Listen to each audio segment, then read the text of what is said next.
afternoon and welcome to CoreTV News at 4. I am Olajumoke Olatunji. The Senate now has full complement of 109 senators. This follows the swearing-in of Baba Kabagaba, a senator representing Borno Central.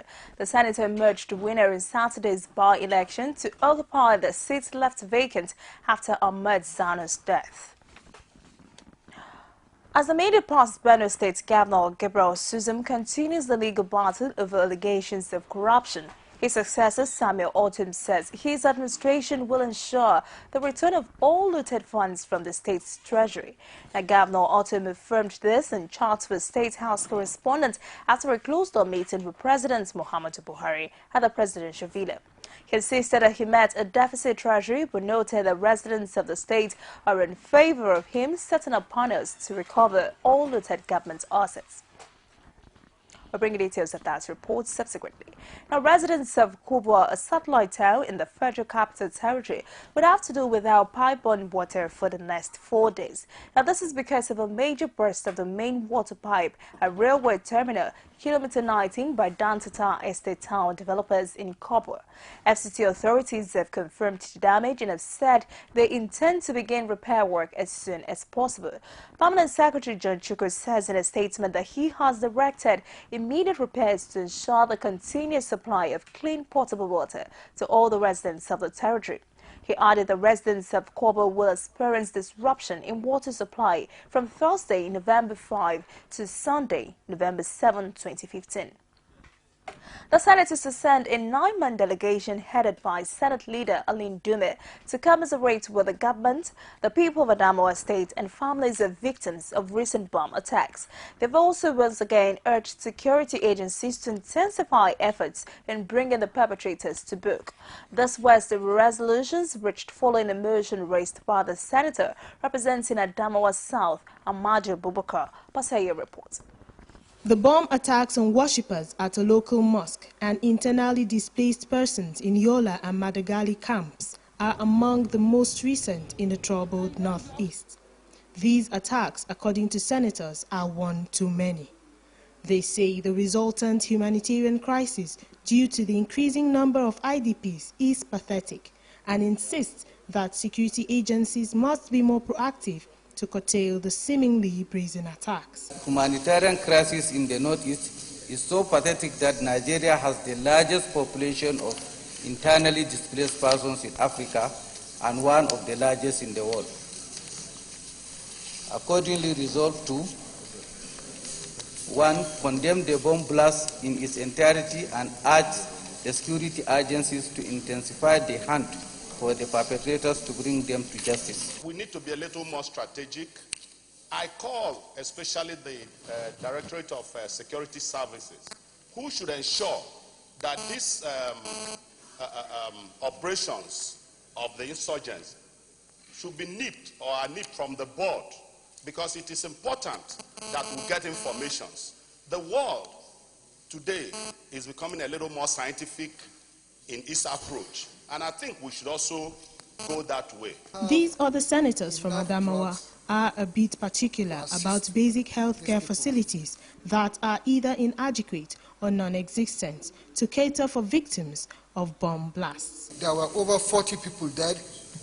I had over 100 people injured, some were in a state of coma, and so on and so forth.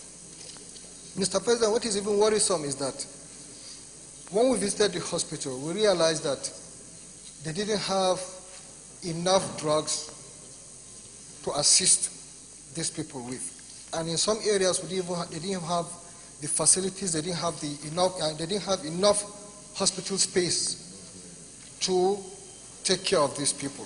The Federal Medical Center in Yola is in their need of facilities that could help in aiding those people that need a first-hand treatment.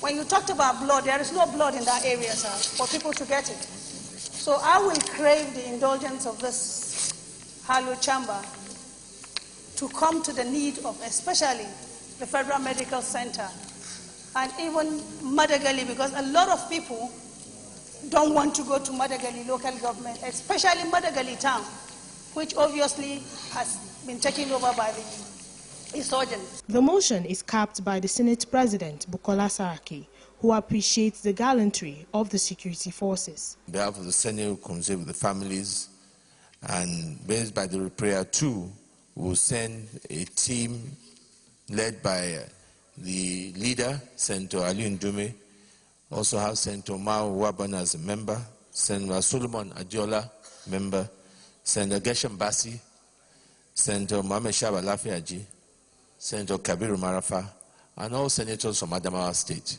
will join in the delegation. Thank you. The Senate delegation is expected to go to Adamawa in due course. Basia Ye, CoreTV News, Abuja. The Senate has directed its ad hoc committee on local and foreign debt, headed by Kabiru Gaya, to look into President Muhammadu Buhari's request for a $200 million Lagos State Development Policy loan. Now, this was on the basis of a presentation by Senate Leader Alan Dume. The World Bank loan, which serves as budget support, is to enable the state to consolidate on the gains made with the first and second tranches, as approved in the federal government's external borrowing plan. The committee has been given 2 weeks to submit its report. The Speaker of the ECOWAS Parliament, Senator Ike Ekweremadu, expressed for the independence of the legislature. This, he says, is because the seat of the presiding officers of most African parliaments is precarious and endangered. Ekweremadu was speaking on Monday evening at the opening of the 15th Commonwealth Speakers and Presiding Officers Conference held in Accra, Ghana. Senator Ekweremadu, who also doubles as the Deputy President of the Nigerian Senate, observed that although the onus lies on the presiding officers to provide the requisite leadership to engender more vibrant and effective legislatures on the continent, the seats of the presiding officers are often precarious and endangered. He noted that the same presiding officers have powerful external forces and influences to contend with, including executive excesses and interference by overbearing party leaderships, as well as internal parliamentary politics that sometimes results in removal of presiding officers. A federal high court sitting in Abuja has granted the request of former National Security Advisor Sambo Dazuki to travel abroad for medical attention. The trial judge, Justice Adeniyi Ademola, in a ruling ordered the court registrar to release Dazuki's passport to enable him travel abroad. Justice Ademola, who had earlier granted the former NSA bail on self-recognition, also varied the conditions to include a surety who will undertake to produce him on the next adjourned date. Judiciary correspondent Basila Kafo reports. Dazuki appeared in court on Tuesday, accompanied by his lawyers, family and associates. They are here to hear the court ruling on whether the former NSA will be allowed to travel to attend to his health challenges. Finally, Justice Adeniyi Ademola, in a ruling, granted Dazuki a period of 3 weeks within which to take care of his health condition abroad. In the ruling, which lasted over an hour, the judge said it was the right of every Nigerian to choose where to seek medical attention. Justice Ademola, however, dismissed claims by the prosecution that the 3 weeks period granted the accused will delay the trial. It's a very pleasant ruling, and anything otherwise will have been most unexpected, because for you to stand trial, you must be in a good state of health. It's not as if he's been allowed to go away, and he's presumed innocent. If a dead man cannot face trial, because once your health is not well managed and you are gone, then of what use? So the application is also in the best interest of the complainant to enable the accused person to withstand this trial. The judge, however, ordered the former NSA to return his travel documents to the court within 72 hours of arrival from his medical trip. The trial has been adjourned till November 26 and 27. Basil Okafor, CoreTV News, Abuja. As countdown to governorship election in Bayelsa State continues, Governor of Sokoto State Aminu Tambo has discountenized fears that all Progressives Congress may lose because it is the home state of former President Goodluck Jonathan. Tambo, who spoke on the sidelines of an APC caucus meeting in Abuja, insisted that every factor that could militate against the party's victory has been put in perspective. He also denied reports of a factionalized APC in the state, adding that all party members are working working together in the state. The party who has the founded members of the party in Biafra are working together to see the gladiators who are virtually all around for the inauguration of the campaign council. And it's work in progress. We shall ensure that we'll bring everybody on board for the party to win this election. And this is a home state of former President Goodluck Jonathan. How do you think it's possible? We have taken all the factors into consideration, and the signs are really very clear that by the grace of God, APC is going to decisively win this election. The slow pace of judicial dispensation and delay in investigation procedures by police has been fingered as the major factor responsible for the congestion in most Nigerian prisons. The Chief Judge of Osun State, Justice Bolanle Adegbile-Ojo, said this at Ilesha and Ile-Ife medium prisons in Osun State as she ordered the release of 23 prison inmates under Special Provision Act. Rashid reports. As part of judicial obligations, the Osun State Chief Judge, Justice Bolanle Adegbile-Ojo, arrived at the Ile-Ife medium prison in company of other judges and magistrates. The team is here for the full trial of these inmates to be considered based on health challenges, long years of awaiting trial, and mental disability. The officer in charge of the Ile-Ife medium prison, Ajangono Matthew, says it is unfortunate that out of the 210 inmates in the prison, a huge sum of 178 of the inmates are on the awaiting trial list. I want to mention that with due sense of humility, that the slow pace of judicial dispensation coupled with the characteristic marathon and peculiar delayed investigation procedure of the police have continued to constitute major hindrance in prisons administration as they make the much desired prisons clarification unattainable, thus culminating in unnecessary congestion. One after the other, the Chief Judge looks into the case of the inmates, and at the end of it all, 9 inmates from Ile-Ife prison and 14 from Ilesha prison were considered worthy on grounds of health and long overdue trial. The Osun State Chief Registrar, who spoke for the Chief Judge, emphasized on the need for these special sessions periodically to speed up the judicial process and make room for inmates. It was a full trial, so to say. Cases were taken, mentioned one after the other according to the specific needs of the inmates. So at the end of the day, you see it all that about 9 inmates were released from here. Delay in trial is just all over in our system. That's why exercises like these are very needful in the administration of justice system. What I see to them is that it is all over. We need to improve on our criminal justice system in a way that administration of justice will be speedily tried and accused persons will have justice on time. The inmates who just regained freedom spoke amidst emotions. I thank God Mighty for what God had done in my life today. And then I want the state government to help many people among the inmates of this yard. Because the way the police are arrested accused people, torturing, do confessional statement, at the end of the day, they will brought the accused person to the court without any evidence. Please, we are not saying the police officer, they are not performing their duty. They are performing their duty, but they must supposed to make sure that they do properly investigation about the accused person before they brought the accused person to the court. Yes, I give a glory to God myself. What God has done my life today. Because I don't expect that I can get my freedom. But well, I forgive the IP of my case. I forgive. This was the first time of my being in prison custody. So, and I've been here for the past a year. So I thank God that that I'm released today. In the experience here, I learned that I have to be patient. I have to be patient in all my attempts in whatever I respond to. As these inmates prepare to leave for their homes, some hopeful of what lies ahead of them in the larger society, these other inmates only hope and pray that very soon their cases will also be given quick accent to regain their freedom. Rashid, CoreTV News, Ile-Ife. You're still watching CoreTV News at 4. We'll take a quick break. I'll be back with more stories. Please join us again. it warocracy or autocracy?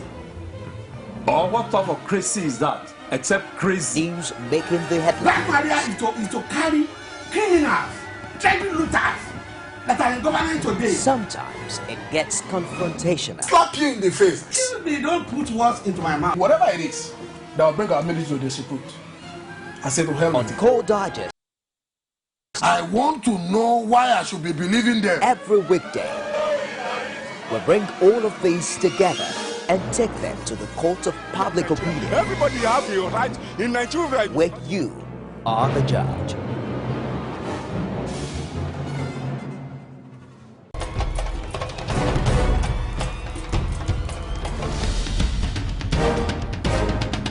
This is what the people are saying. You don't run a big economy with generator. They need to do more in terms of energy and power. Many things to do for this Nigeria about lights, water, and new TT. For Nigerians that are not gullible, we know that good laws have done nothing good for this country. Buhari won the election convincingly. Talk to our husband that you should keep promise about what you said, and because people are watching you, you know, another election is coming. Also, some people will stand for Yoruba land, will be strong man. You don't die. This nation is moving forward. The best is going to take place. The people giving voice to the voiceless. Thank you for joining us again. Now, for more on the news and other programs, please visit our Facebook page at www.facebook.com/CoreTV News. You can follow us on Twitter at CoreTV News NG. Also visit our YouTube channel at youtube.com/CoreTV News. The Economic and Financial Crimes Commission (EFCC) has secured the conviction of one Nura Musa for dealing in counterfeit currency. The 30-year convict was arraigned before Justice M.G. Umar, a federal high court sitting in Bauchi, on July 3, 2014, on a two-count charge bordering on conspiracy and currency counterfeiting. He was arrested by officers of the Department of State Services (DSS) at their home quarters in Bauchi State, while trying to purchase sachet of bonfire from a provision store with a fake 1,000 naira note. The convict was thereafter handed to the EFCC for further investigation. The police authorities have warned workers in Kogi State against blocking highways as part of their plans to protest against the state government. In a statement issued in Abuja, police spokesperson Olabisi Kolawole says police operators would not tolerate plans to restrict movement in and out of the state. It wants the workers to restrict themselves to legal and labor procedures of exercising their right without causing major traffic or security threats. The police added that its operatives are prepared to deal with any individual or group of people attempting to threaten security or public peace under the guise of protests. The Ekiti State chapter of the People's Democratic Party has been dragged to court over rent arrears on its secretariat. The owner of the building, Rokmo Adesanya, accused the PDP of failure to pay its rent, issuance of due check, and snubbing a quit notice letter served on the PDP. While Rokmo Adesanya praised the court to effect the quit notice, the PDP says the eviction notice was not properly served on them. Rashid Rashid reports from the Ekiti State High Court premises in Ado-Ekiti. This is the building housing the Ekiti State PDP Secretariat, situated along Gajilosun Road in Ado-Ekiti. The building is owned by former chairman of the party, Rokmo Adesanya, now in All Progressives Congress. It may be business as usual before, but now that allegiance has changed, Rokmo Adesanya drags the PDP to court for failure to pay rent arrears of 1.5 million naira, issuance of failed check, and ignoring eviction notice. I give my own accommodation to another opposition party, they can destroy it. And that is why I now run to magistrate court that they should help me to vacate them and also make sure they pay my money. When they gave them the notice of vacation to leave the place, they gave me a check of 1.5 million. That was around May, and when I paid the money got the check was a dot check. The PDP, though, admitted Oyinropo Adesanya and receipt of the eviction notice, but frowns at the court case instituted by its landlord. We are not refusing to give out the property. Neither do we have intention to owe him any money. What actually happened is that the man brought his letter to us just so recently. And in the letter, he was saying that he should give me time to study the event. And unfortunately for him, he went to court. I don't see any justification for going to court at this point in time. The defense counsel, however, raised objection in court, saying the eviction notice was not properly served. The notice served was served on a wrong person. If they have admitted that PDP is a corporate entity, it is supposed to be served on the secretary of the party and not the person they served. The matter has been adjourned till the 9th of November 2015. Rashid, CoreTV News, Ado Ekiti. Now, basic infrastructure facilities are part of the necessity of life, and for a country to function better, the necessary services and facilities such as roads, bridges, electricity, hospitals, schools and others are to be in good condition to sustain the economy. In Nigeria, despite the economic growth over the years, there is a challenge of infrastructure development. Our correspondent Lisa Labare has details. Lack of basic infrastructural facilities are some of the challenges affecting the growth and development of any nation. This has continued to generate reactions from political pundits. An environmental and property lawyer says the rate of building collapsing in Lagos is due to the inferior materials used by contractors and the government not having enough time to monitor building engineers. It's a sign of the times. You see, the contractors, they don't comply with the regulations, with the measurements, with the bill of quantities as approved. And those that are supposed to supervise all these buildings, especially the multi-story buildings, they are not there. When they come, you know, Nigeria is a very corrupt nation at all levels. And I wish the President I wish the President well in this battle of corruption, because it has really eaten deep into the fabric of the society. For his part, this economist believes government should provide adequate security in urban areas to aid local production of food, goods, and also accessible roads for farmers to transport their crops to the city. Infrastructure development also includes rural electrification, especially give them enough power to be able to do small businesses in the rural areas. It also includes rural roads to open up. Do you know, many of our farmers, when they produce, because the road is bad, they cannot get their goods to towns, the goods will spoil there. They work very hard to have good harvest. All those things, you know, many of these things that you produce from the farm, they will spoil very quickly if you cannot get them to another place where they will go and turn them into some other thing. These analysts share possible solutions. It is the government that should supervise. It's nobody, no other person's government, you know, no other person's business, but the issue of the supervising authorities. And the supervising authority is that authority that issued building approvals to erect those buildings. We must price our infrastructure projects, because right now they are a huge fraud. We should use infrastructure development to do more to support the economy in a more direct way. It is believed that when adequate infrastructural facilities are in place, foreigners will be interested in investing in Nigeria's economy. We'll take another quick break. I'll be back on more stories. Please join us again.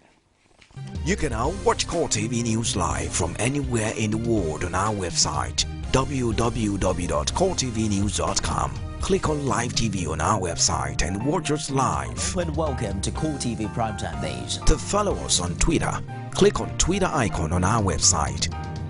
On Facebook, click on the Facebook and YouTube to see all our previous news production. You can also watch us live on YouTube. Click CoreTV, leave a space, then News. CoreTV News, a 24-hour news station. And outside Nigeria, Israel has passed an amendment to the country's civil law establishing a minimum prison sentence of 3 years for people who throw rocks at Israeli troops, civilians or vehicles. The legislation, which was passed late on Monday night by a vote of 51 to 17, has a number of provisions, among them one that permits the government to strip those convicted of stone throwing of their state's benefits. The law also enables Israel to cancel national health insurance and other social programs for the parents of an imprisoned minor. Right groups said this move will further entrench Israeli civil law in occupied East Jerusalem. The move comes on the heels of widespread unrest as an increase in Palestinian protests against Israel's ongoing occupation have given way to frequent clashes across the occupied West Bank, including East Jerusalem and the besieged Gaza troops. And finally, South African judges have heard an appeal on whether athlete Oscar Pistorius should be convicted of murder instead of culpable homicide. The Paralympian was transferred to house arrest last month after serving 1 year of his 5-year term for killing his girlfriend, River Steenkamp. Pistorius, 28, shot her through a locked toilet door in 2013, but he insisted that she was an intruder. However, no date was set for the judgments that could see Pistorius return to prison. But that's a wrap on CoreTV News at 4 minutes. Thanks for watching. I'm Olajumoke Olatunji.